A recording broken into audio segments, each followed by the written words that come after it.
அனைவருக்கும் என் அன்பின் வணக்கம். இனிமை தமிழ் மொழி எமக்கு இன்பம் தரும்படி வாய்த்த நல் அமுது. அன்னை தமிழை வணங்கி நம் தமிழால் இணைவோம் உலகத் தமிழ் பேரியக்கத்தின் தொடர் நிகழ்வுகளில் இன்றைய நிகழ்ச்சியாக அமெரிக்க தமிழால் இணைவோம் சங்கத்தின் வாயிலாக பட்டினப்பாலை பாகம் 4 இந்த நிகழ்ச்சிக்கு களம் அமைத்துக் கொடுத்த நிறுவனர் கவின்கலை வேந்தர் சிவதமிழ் சீராளர் சத்யநாராயணராஜ் பாலகுரு அவர்களுக்கும், எங்கள் அன்பிற்கினிய துணைத் தலைவர் பாரதி கண்ட புதுமை பெண் தங்க மங்கை மீனா திருப்பதி அம்மா அவர்களுக்கும், இந்த தமிழாலும் களத்தில் இருக்கக்கூடிய அத்துணை ஆன்றோர் சான்றோர் பெருமக்களுக்கும் என் பணிவான நன்றியையும் வணக்கத்தையும் சொல்லிக்கொண்டு இந்த நிகழ்ச்சியை அழகாக ஒருங்கிணைத்து இந்த வரவேற்பை, இனிய வரவேற்பினை அனைவருக்கும் கொடுத்த என் அன்பு தோழி மாவட்டம் 18/7 ஆளுநர் தங்க மங்கை கவிதா நடராஜன் அவர்களுக்கு என்னுடைய அன்பையும் வாழ்த்தையும் சொல்லிக்கொண்டு நாம் இப்பொழுது நிகழ்ச்சிக்குள் செல்கிறோம். இப்போ பட்டினப்பாலை பாகம் 4 இதுவரைக்கும் நம்ம என்ன பார்த்தோம் அப்படின்னு பாத்தீங்கன்னா, காவிரியினுடைய பெருமையை பற்றி பார்த்தோம். அடுத்ததாக மருத நிலம்னா என்ன, அங்கே இருக்கக்கூடியவர்கள் எந்த விதமான தொழிலை செய்யக்கூடியவர்கள், எந்த விதமான மனிதர்கள், அதனுடைய வளமை என்ன, இதையெல்லாம் பார்த்தோம். அடுத்ததாக சோழ நாட்டினுடைய சிறப்பை கொஞ்சமாக பார்த்தோம். அதாவது முளை, இஞ்சி, பாக்கு, கரும்பு, தேனு, தென்னை மரம்னு ஏகப்பட்ட ஒரு வளத்தோடு இருக்கக்கூடிய அரண்மனைக்கு முன்னாடி எப்படி இருக்கும் அந்த பூக்கள் எல்லாம் தெருக்கள் இறைந்து கிடக்கும், இப்படியெல்லாம் நம்ம போன பகுதியில பார்த்தோம். இப்ப நம்ம தொடரக்கூடிய பகுதி காவிரி பூம்பட்டினத்தினுடைய செல்வ செழிப்பு எப்படி இருக்கு அப்படிங்கிறத பார்ப்போம். அகல் நகர் வியன் முற்றத்து சுடர் நுதல் மட நோக்கின் நேர் இழை மகளிர் உணங்கு உணா கவரும் கோழி எறிந்த கொடுங்கால் கனங்குழை பொற்கால் புதல்வர் புரவி இன்று உருட்டும் முக்கால் சிறுதேர் முன்வழி விளக்கும். ஏதோ ஒண்ணு முன்னாடி இருக்கக்கூடியத முன்வழி விளக்கும்னு முடிச்சிருக்காங்க. அது என்னவா இருக்கும்னு எனக்கு ஒரே ஆர்வம், தெரிஞ்சுக்கலாம். புகார் மக்களினுடைய செல்வ செருக்கினை பற்றி இங்கே அற்புதமாக எழுதியிருக்கிறார்கள். பொதுவாக ஒருத்தங்களை பார்த்த உடனே நம்ம சொல்லுவோம், திருவிளையாடல்ல கூட தருமிக்கும் சிவபெருமானுக்கும் இடையே நடக்கக்கூடிய உரையாடல்ல வரும், அவர் நீர் புலவர் நான் புலவர் இல்லை அப்படின்னு சொல்லும் பொழுது கீழ இருந்து மேல அவரை பாப்பாரு தருமி, இப்படியே வளைஞ்சு பாப்பாரு, நல்ல வளமையான செழுமையான புலவர் போல் இருக்கிறது அப்படிம்பாரு. ஏன்னா அவருடைய ஆடை ஆபரணங்கள், அவர் இருக்கக்கூடிய அந்த ஆஜானுபாகுவான தோற்றத்தை பார்த்து அவர் தன்னைத்தானே ஒரு தடவை பரிசீலனை பண்ணிக்குவாரு. அது சரி, உங்ககிட்ட இருக்கீங்க அப்படின்னு அந்த ஒரு நுட்பமா சொல்லுவாப்ல, செல்வ செழிப்போட இருக்கீங்க அப்படின்னு சொல்லிட்டு. ஒரு மனிதனை நான் பார்த்த உடனேயே அவன் நல்ல பச உள்ளவன் போல இருக்குப்பா, நல்ல பணக்காரன் போல இருக்கு அப்படின்னு எதை வச்சு சொல்லுவோம்? அவன் அணியக்கூடிய ஆடை அலங்காரம், அவனுடைய வீடு அது எப்படி இருக்கு, அந்த வீட்டில் இருக்கக்கூடியவர்கள் எப்படி இருக்கிறார்கள், அவன் உண்ணக்கூடிய உணவு, இதையெல்லாம் வைத்துதான் அவர்களுடைய பொருளாதார நிலை அது அங்கே தீர்மானம் செய்யப்படுகிறது. அவர்களுடைய வளமை இங்கே உரைக்கப்படுகிறது இல்லையா? அதே மாதிரி இந்த புகார் மக்கள் எல்லாம் அந்த செல்வ செருக்கில் இருக்கிறார்களாம். எப்படி இருக்காங்க? அதாவது காயும், அதாவது உணவுப் பொருள்லாம் நம்ம என்ன செய்வோம், இப்ப வத்தலு வடாம் இதெல்லாம் நம்ம வீட்டுல செய்யும் பொழுது அதை காய வைக்கிறதுக்காக நம்மளுடைய முற்றத்துல காய வைப்போம். அப்ப பொதுவா என்ன செய்யும், இந்த காக்கா குருவி கோழி இதெல்லாம் எடுத்துட்டு போகும் இல்லையா? அப்படி இவங்க சாதாரணமா காய வைக்கல, இந்த மக்கள் எல்லாம் உணவுப் பொருட்களை காய வச்சிருக்காங்களாம். அங்கே இருக்கக்கூடிய கோழிகள் எல்லாம் அதை கொத்தி தின்பதற்கு வருகிறதாம். வந்த உடனே நம்மளா இருந்தா என்ன செய்யணும், போ போ அப்படின்னு சொல்லிட்டு எதையாவது எந்திரிச்சு நின்று அதை ஓட்டுறதுக்கு பார்ப்போம், இல்லைன்னா அங்க இருந்து சத்தம் கொடுக்க பார்ப்போம், சத்தத்துல பயந்து அது ஓடுன்னு. இந்த மக்களு அவ்வளவு சலிப்பு அலுப்பு, காதுல இருக்கக்கூடிய தங்க குண்டலங்களை கழட்டி எறியறாங்களாமோ அந்த கோழிகள் மேல. அந்த கோழிகள் என்னமோ ஓடி போயிருச்சு, ஆனா இவர்கள் எரிந்த அந்த குலைகள் எல்லாம் அங்கேயே கிடக்கிறதா. அது அந்த வழியா விளையாடிக்கிட்டு இருக்க சின்ன பிள்ளைக வண்டி ஓட்டிட்டு வருதாமா, 3 சக்கர வண்டி, அதுல சிக்கி போயிருதான். அப்படி அவர்களுடைய செல்வ செழிப்பை பற்றி அழகாக சொல்லியிருக்காங்க. அதை கொஞ்சம் விரிவா பார்ப்போம். அந்த செல்வ சீமாட்டியர் கொஞ்சம் நம்ம கற்பனை பண்ணி பார்க்கலாம், எப்படி இருப்பார்களாம். சுடரும் நெற்றியையும் எதையும் பொருட்படுத்தாத கள்ளம் கபடமற்ற தூய உள்ளத்தை கொண்டவர்களாக இருப்பார்களாம். மடமை பொருந்திய நோக்கமுடைய பெண்மணிகளாக இருப்பார்களாம். அதாவது நம்ம சொல்லுவோம்ல, அச்சம் மடம் நாணம் பயிர்ப்புன்னு, அந்த மடமை இருக்கக்கூடிய பெண்கள் அதே நேரத்தில் அவர்களுடைய ஒளி பொருந்திய நெற்றியை பார்க்கும் பொழுதே சில பேரை பார்த்த உடனேயே கையெடுத்து கும்பிடணும் போல வரும். அப்படியோ அவங்கள பார்த்த உடனே ஒரு ஈர்ப்பு ஏற்படும், நமக்கு ஒரு மரியாதை வரும். அது போல இவங்க அவனை பார்த்தாலே தெரியுது, அவன் தப்பு பண்ண மாட்டாயா, அவன் கள்ளம் கவடம் இல்லாம அவன் கண்ணுலே தெரியுது, அவன் முகத்திலே தெரியுது. ஏன்னா அகத்தின் அழகுதான் முகத்தில் தெரியும். இந்த செல்வ சீமாட்டியர் அப்படி இருக்காங்களாமா. அவர்கள் காதிலே மதிப்பு மிக்க குழைகள், கழுத்திலே பொருத்தமான இழைகள். அந்த வார்த்தைகளை பாருங்க, குழைகளும் இழைகளும் அப்படி தங்கத்திலையும் வைரத்திலையும் ஜொலிக்குதாமா. அதையெல்லாம் அணிந்து கொண்டு அங்கே பொருட்களை, தானியங்களை தன்னுடைய முற்றத்தில், அகன்ற முற்றத்தில், சும்மா ஏதோ ஒரு 4க்கு 4 3க்கு 3 6க்கு 6 அப்படி கிடையாது. அகன்ற முற்றமா இருக்குது ஒவ்வொரு வீடும். அங்க இருக்கக்கூடிய அந்த முற்றத்துல உணவு தானியங்களை எல்லாம் அந்த மகளிர் காய வச்சுக்கிட்டு இருக்காங்க. அந்த வழியா வர கோழிகள் எல்லாம் அவற்றை கவர்ந்து உண்ணுகின்றன.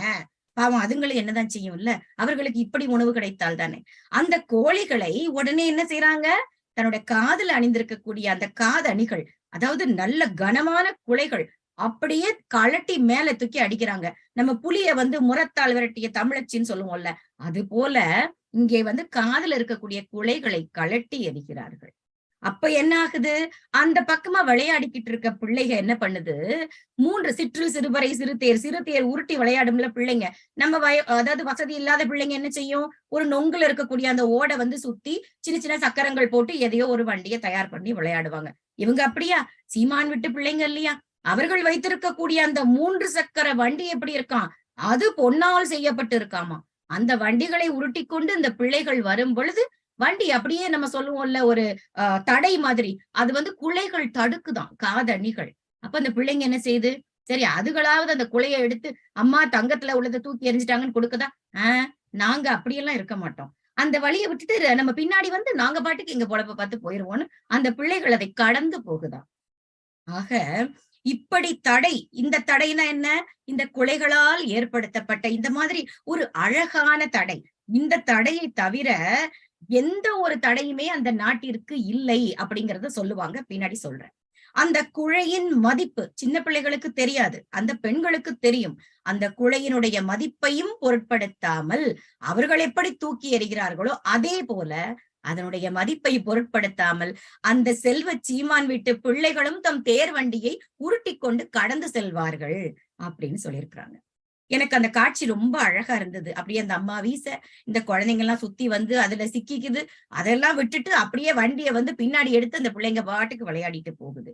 இந்த காட்சியை எப்படி சொல்லியிருக்காங்கன்னா, இந்த சோழ நாட்டில் இருக்கக்கூடிய மக்களுக்கு அவர்களை தடுக்கக்கூடிய பகை விலங்கு பகை அன்றி, யாரு, கோழி பகையாமா, அது கொத்தி திங்குதான், அந்த பகை தவிர வேறு மனம் கலங்கும் பகை எதுவுமே அறியாத பெரிய பல குடிகளை உடைய செழிப்புடைய கடற்கரை ஊர்களை கொண்டதுதான் எங்கள் நாடு அப்படின்னு சொல்லியிருக்காங்க.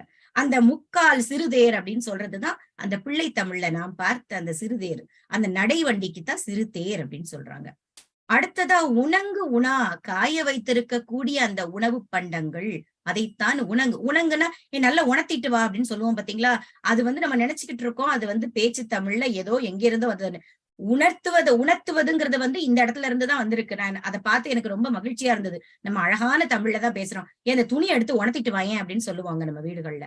அந்த உணங்கு உணாங்கிறது காய வைத்திருக்கும் உணவு பண்டம் அப்படிங்கிற பொருள்ல வருது. புறவியின் உருட்டும்ங்கிறது புறவினா என்ன, குதிரை.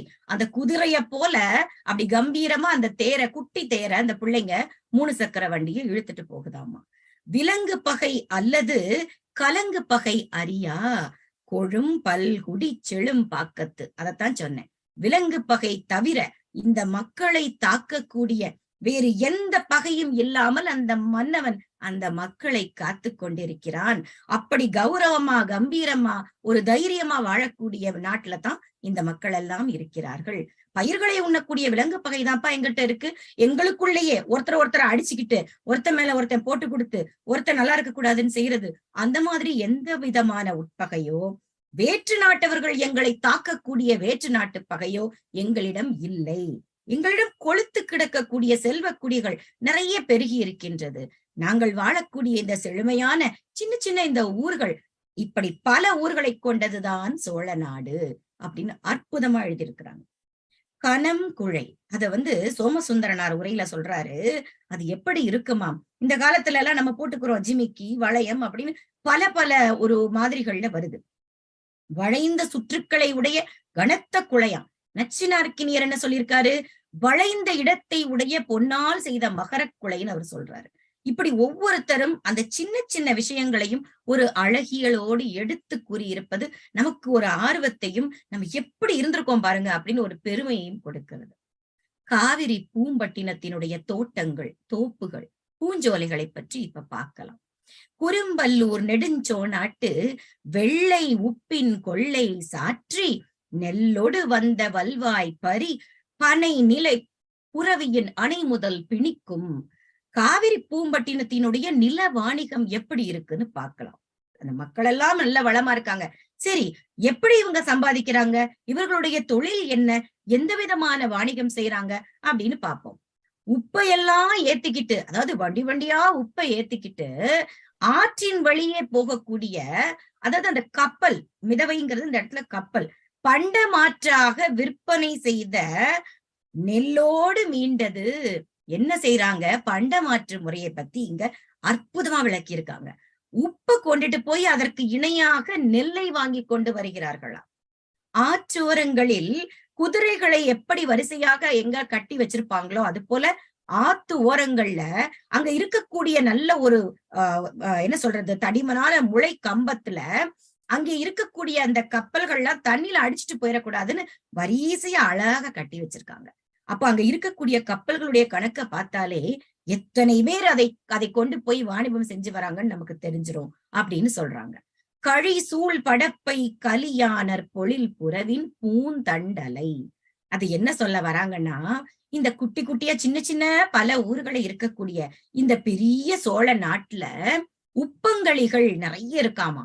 அந்த கரையில் கிடைக்கக்கூடிய அந்த உப்பு இதுக்கு வைரத்துக்கு இணையா சொல்லுவாங்க.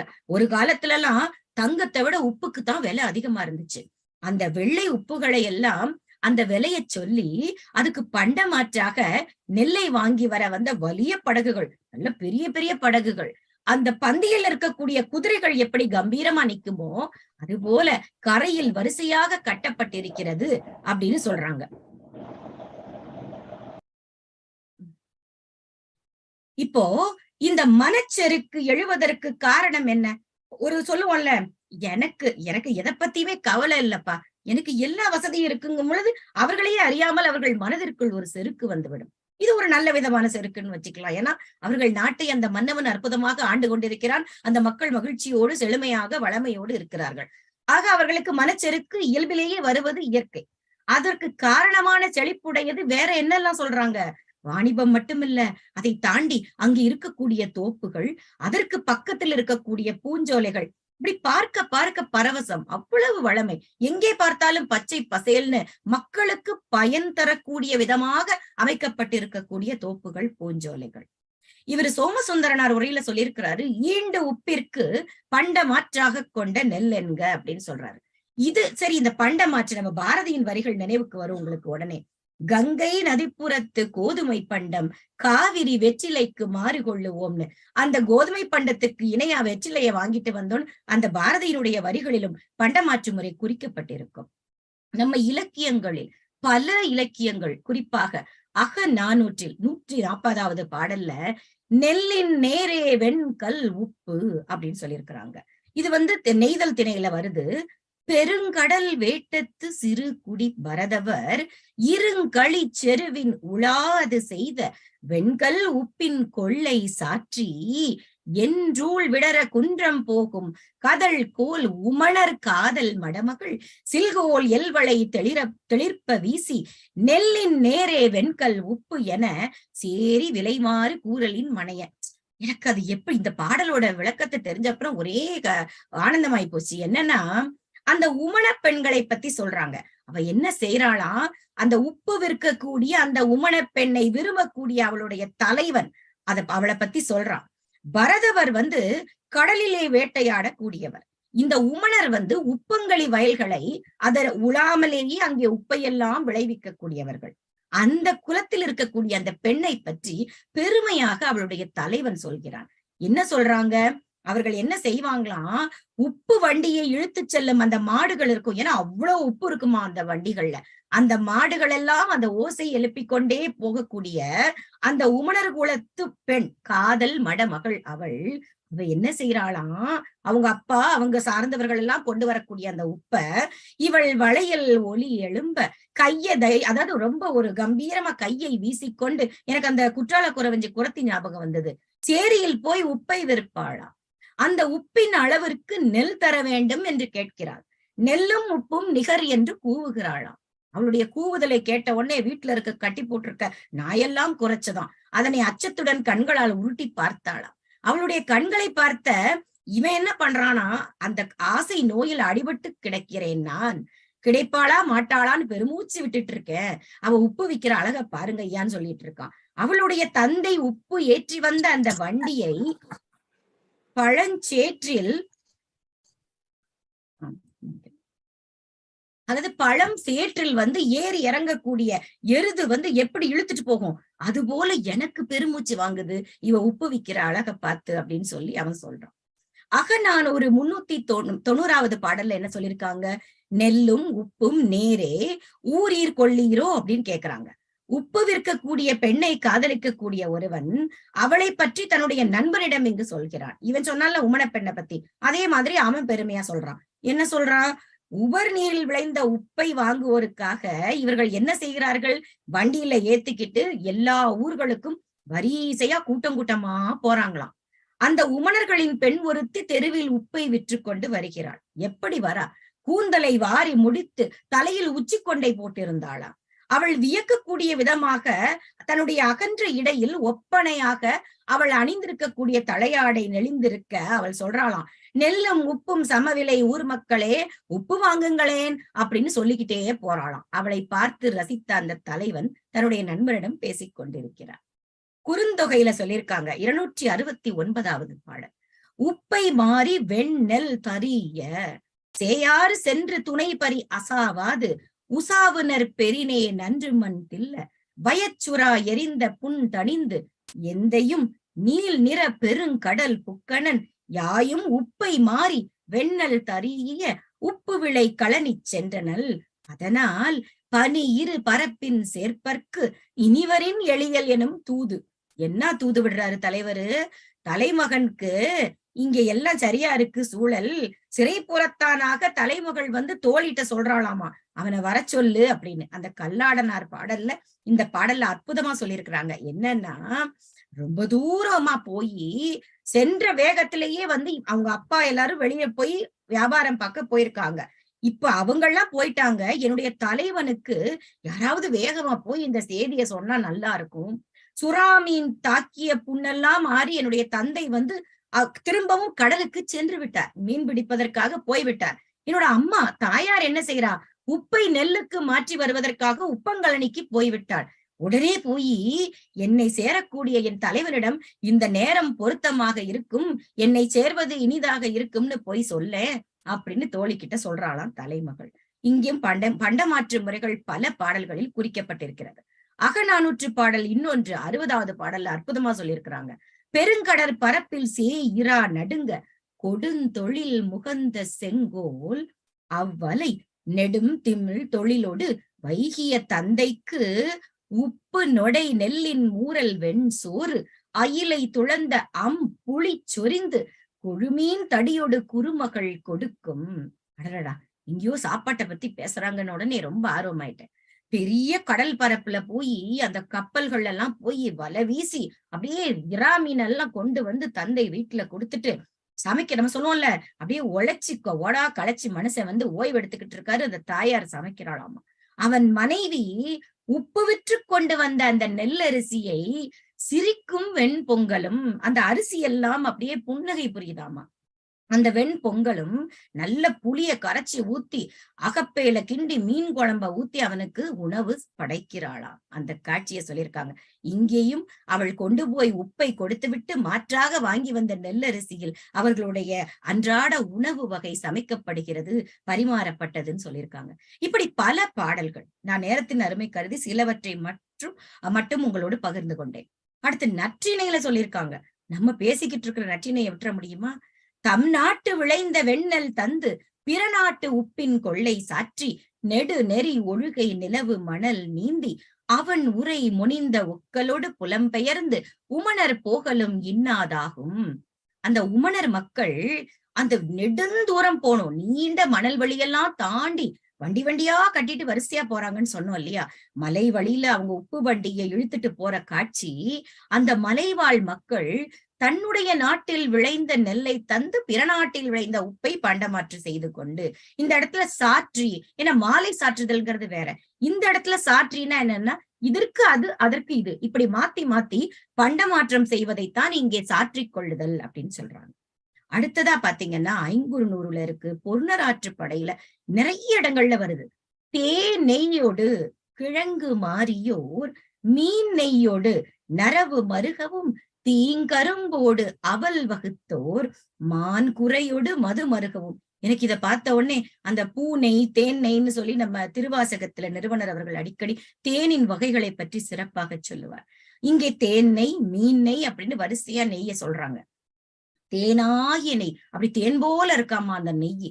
அதாவது அந்த நெய்யோடு சேர்த்து கிழங்கு விக்கிறவங்க எல்லாரும் என்ன பண்ணுவாங்களாம், அந்த மீனுடைய எண்ணெயோடு சேர்த்து அந்த கள்ளையும் பண்டமாற்றாக, இப்ப பாருங்க, ஒண்ணுக்கு ஒண்ணு, கிழங்குக்கு மீனுன்னா மீனுக்கு கல்லுன்னு மாத்தி மாத்தி அந்த பண்டமாற்றம். இனிய கரும்புடன் கூடிய அவலை கூறுபடுத்தி எல்லாம் வித்து எல்லாத்தையும் தன்னிடம் இருக்கக்கூடிய பொருட்களை கொடுத்து விட்டு மாற்றாக பல பொருட்களை பண்டமாற்றாக வாங்கி வந்திருக்கிறார்கள்.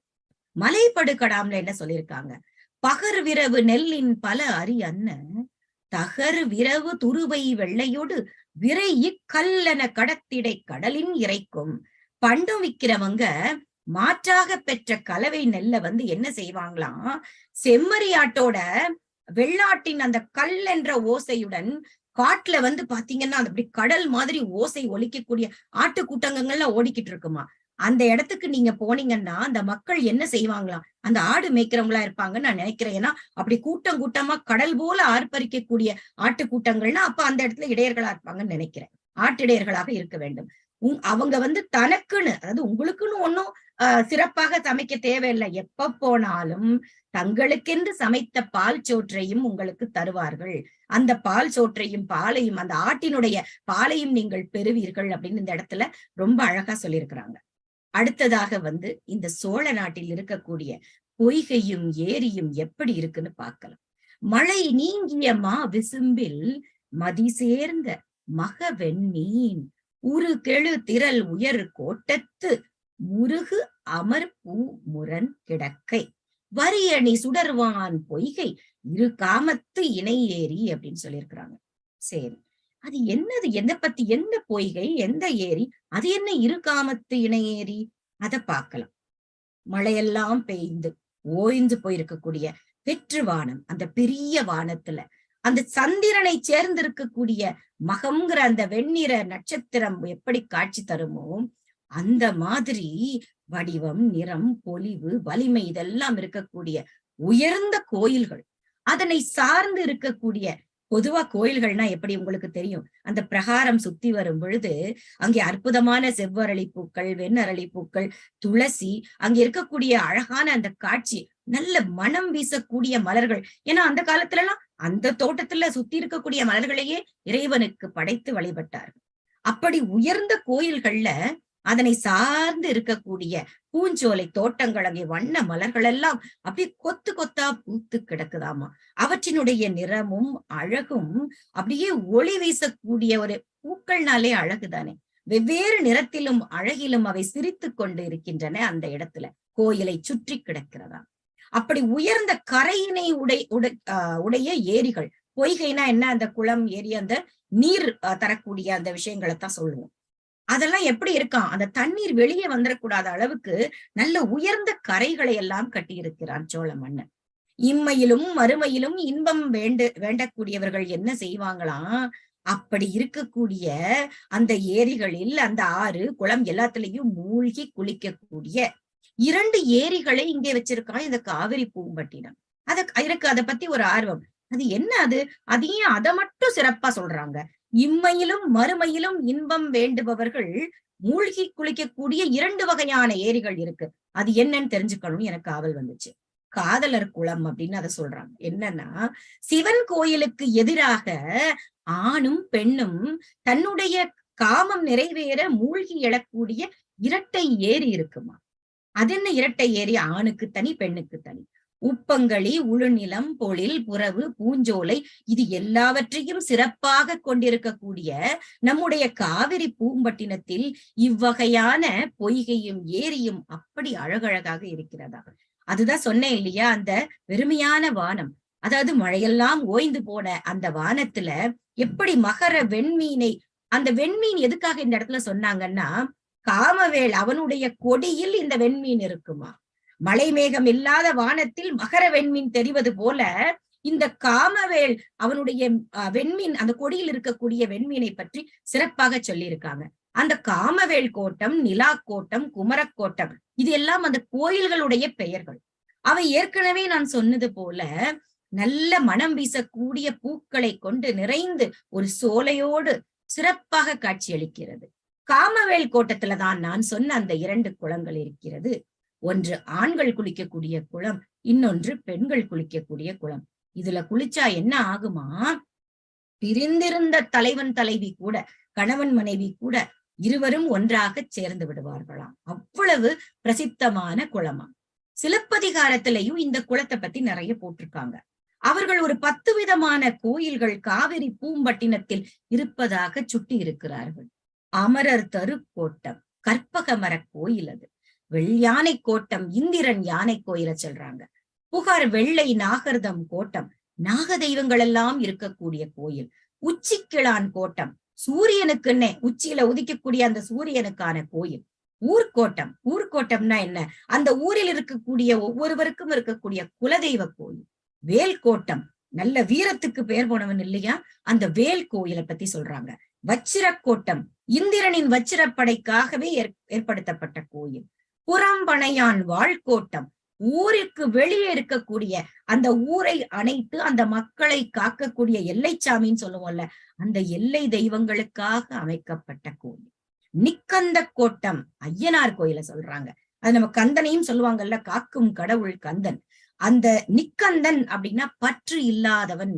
அருகன் கோயில், புத்தன் கோயில கூட அது சொல்றாங்க. நிலா கோட்டம் அடுத்ததா நிலவுக்கென்றே ஒரு கோவில் வைத்திருக்கிறார்கள். இது எல்லாமே இந்த பூம்புகார் நகரத்தில் இருக்கிறது. இதை தாண்டி கடலோடு காவிரி தலை அலைக்கும் ஒன்றில் மடல் அவிழ் நெய் தலங்காணல் தடம் உள துறை மூழ்கி காமவேள் கோட்டம் தொழுதார் கணவரோடு தாம் இன்புறுவர் உலகத்து தையலார் அப்படின்னு சொல்றாங்க. அந்த சிலப்பதிகாரத்தில் கனாத்திரம் உரைத்த காதையில இந்த வரிகள் வருது. அவர்கள் சொல்லக்கூடிய அந்த சோமகுண்டம், நிலாக்குளம், சூரிய குண்டம் இதை பத்தி எல்லாம் சொல்லியிருக்காங்க. அந்த இரு காமத்து இணை ஏரிங்கிறது நச்சினார்க்கினியருடைய உரையிலும் இங்கே குறிக்கப்பட்டிருக்கிறது. இம்மையிலும் மறுமையிலும் உண்டாகி அவர்களுடைய அந்த காம இன்பத்தினை கொடுக்கக்கூடிய இணை ஏரிகளாம். நம்ம சொல்லுவோம்ல, ஏதாவது ஊடல் வந்து பிரிஞ்சு இருந்தா கூட இந்த குளத்துல முங்கி எழுந்தாங்கன்னா அப்படியே மனம் ஒன்றி இருவரும் இணைந்து விடுவார்கள் அப்படிங்கிற பொருண்மையில சொல்றாங்க. நம்ம போவே சோமசுந்தரனார் அவர்களுடைய உரையிலும் இதை பற்றி சிறப்பாக சொல்லி இருக்கிறார். அதாவது இந்த வகையான இணை ஏரிகளில் நீராடும் பொழுது இவ்வுலகத்தில் இன்புறுதலும் போக பூமியில் போய் பிறத்தலும் உடையவராவார் அப்படின்னு சொல்லியிருக்கிறார். இம்மை மறுமை இரண்டிலும் காம இன்பத்தின் ஏரி இது, இரு காமத்து இணை ஏரி. இதற்கு ரொம்ப குறிப்பாக சோமகுண்டம், சூரிய குண்டம் இதத்தான் சிலப்பதிகாரத்துல சொல்லியிருக்கிறாங்க. சோம குண்டம், சூரிய குண்டம் துறை மூழ்கி காமவேல் கோட்டம் தொழுவாருக்கு கணவரோடு தாம் இன்புறுவர். உடனே எந்த ஒரு பிணக்கமும் நீங்கி அவர்கள் அன்போடு இணைந்து விடுவார்கள். இந்த உலகத்தில் இருக்கக்கூடிய பெண்கள், தையலார்னா நமக்கு தெரியும், பெண்கள் அவர்கள் செய்யக்கூடிய இது ஒரு சிறப்பான ஒரு செய்கையாக அவர்கள் பூமியிலும் மீண்டும் போய் பிறப்பர் அப்படின்னு சொல்லி அது ஒரு பெருமையா சொல்லுவாங்கல்ல. மானிடராய் பிறப்பதற்கே நம்ம மாதவம் தான் செஞ்சிருக்கணும். அந்த மாதிரி மீண்டும் பிறப்பதற்கும் இந்த பிறவியில் இருக்கக்கூடிய அத்துணை ஒரு பிணக்கமும் நீங்கி அவர்கள் இன்பமாகவும் வாழுவார்கள் அப்படின்னு சொல்லியிருக்கிறாங்க. இந்த பகுதியோட இதை நிறுத்திக்கிறேன். ஏன்னா நிறைய விடயங்கள் சொல்லும் பொழுது நமக்கு அதனுடைய சுவை குன்றி போகும். அதனால் இன்றைக்கு நான் எடுத்துக்கொண்டது இந்த பொய்கைகளை பற்றியும் பூஞ்சோலைகளை பற்றியும் அங்கே இருக்கக்கூடிய ஏரிகள், குளங்கள், அந்த மக்களினுடைய செல்வச் செருக்கு, இதையெல்லாம் பற்றி, அவர்களுடைய எந்த மாதிரியான உணவை உண்கிறார்கள், அவர்கள் பண்டமாற்று முறை எப்படியெல்லாம் செய்தார்கள், அந்த காலத்துல நமக்கு தெரியும். நம்ம கிராமங்கள்ல நீங்க கவனிச்சிருப்பீங்க. ஒரு வீட்டுல நிறைய காய்கறி விளைஞ்சிருக்குன்னா, இத போய் அவன்கிட்ட போய் குடுத்துட்டு கொஞ்சம் அரிசி வாங்கிட்டு வா, அவன்கிட்ட போய் குடுத்துட்டு கொஞ்சம் துவர வாங்கிட்டு வா, புளிய வாங்கிட்டு வான்னு, அந்த பணப்புழக்கத்தை தாண்டி இந்த பண்ட புழக்கம் மாத்தி மாத்தி பண்டமாற்று முறைதான் அந்த காலத்துல இருந்துச்சு. அப்பெல்லாம் ரொம்பவே நல்லாவே இருந்தோம் நம்ம, அப்படிங்கிறது என்னுடைய கருத்தும் கூட. ஆக இந்த பட்டினப்பாலை பாகம் 4 இத்துடன் நான் நிறைவு செய்து கொள்கிறேன். அடுத்த பாகத்தில் இந்த சோழ நாட்டினுடைய பெருமையை நாம் மீண்டும் காண்போம் என்று சொல்லி, இதுவரை என் வாய்மொழியை கேட்ட உங்கள் அனைவருக்கும் என் பணிவான நன்றியை சொல்லி, வாய்ப்பளித்த நம் நிறுவனர், தலைவர், இயக்குனர், கவின்கலை வேந்தர், சிவத்தமிழ் சீராளர் சத்யநாராயணராஜ் பாலகுரு அவர்களுக்கும், எங்கள் அன்பிற்கினிய துணைத் தலைவர் மீனா திருப்பதி அம்மா அவர்களுக்கும், நினைப்பில் இருந்து என் வாய்மொழி கேட்ட உங்கள் அனைவருக்கும் பாதம் பணிந்த நன்றியை தெரிவித்துக் கொள்கிறேன். நன்றி, வணக்கம்.